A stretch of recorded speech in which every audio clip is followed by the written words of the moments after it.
So as I work on this F150 to replace the heater core, I ran into some hang-ups, so what do? I go to YouTube, and who do I go to? Realfixesrealfast. That's who I go to when I need help. So you probably should subscribe to Duane's channel if you haven't already. Now Duane is not quite a god, but he's more than mortal man. Duane is basically like Chuck Norris. So a couple of things that really helped me was knowing to pull the whole dash together like this. I looked at his 3-part series. I recommend that you do the same if you're going to work on this. Some things that I noticed were that rather than to disconnect the 3 wire harnesses under the hood on mine, this is a 97 that I'm working on for somebody, you want to disconnect the wires at the computer here on the driver's side, or passenger side, excuse me. And then also some key bolts that you want to be able to get to are this one right here, so that you can pull things as a unit. You also want to be able to pull these ones here and here. You want to be able to get to this nut right here, and then on the other side there's one that goes in sideways and one that goes on here. Another one that's kind of a critical one is, let me just go to the other side. Okay, I'm back. So another critical one is on top of the steering column. There's this one here that tags into that side bar, or I don't know what you call the bar that goes across under the dash support bar, that's what we'll call it. Of course this one here, as well as there was another one off on the side that went up into here.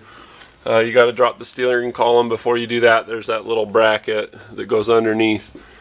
Another critical one, I would say, was, see, those were the main ones. Another critical one was on this little support down here on this side.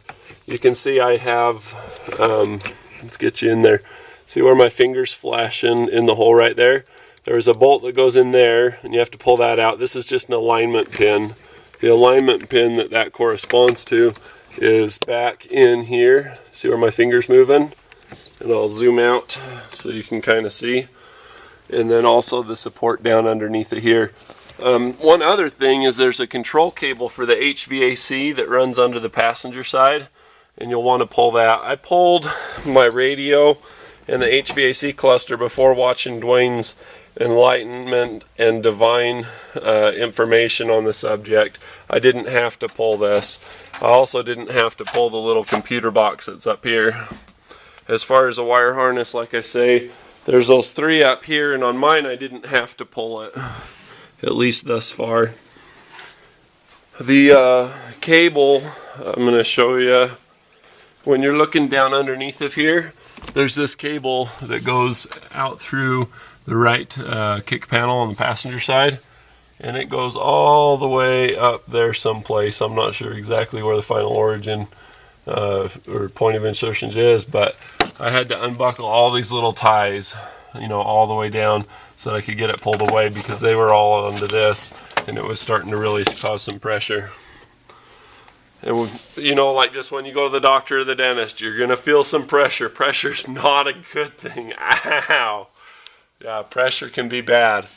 But anyway, the little door panel that he was talking about, the blend door in part 3 of the F150 heater core video that he did, I found one at Napa, and it was about 25 bucks is all. So, and there's a couple available. You can get them through AutoZone too, through Dorman. One's 20 bucks through the dash, and the other one's like 86 bucks through the glove box. And the glove box one has just a little, you know, like say this is the square, it's got the little corner cut out. They cut corners on it basically. So the cheaper one is the one that you want to get. It's the one that you do when you do the heater core. So special thanks to Duane. I'm going to do this as a video response. I don't do a whole lot of those. Either he'll approve it or he won't. Being that he's Chuck Norris, I leave that in his hands. But I just want to give a heartfelt thanks for the video that you did. That's awesome. I get a lot of thank yous on my channel for stuff that I do, and I'm right there with, you know, thank you, Duane. That was awesome.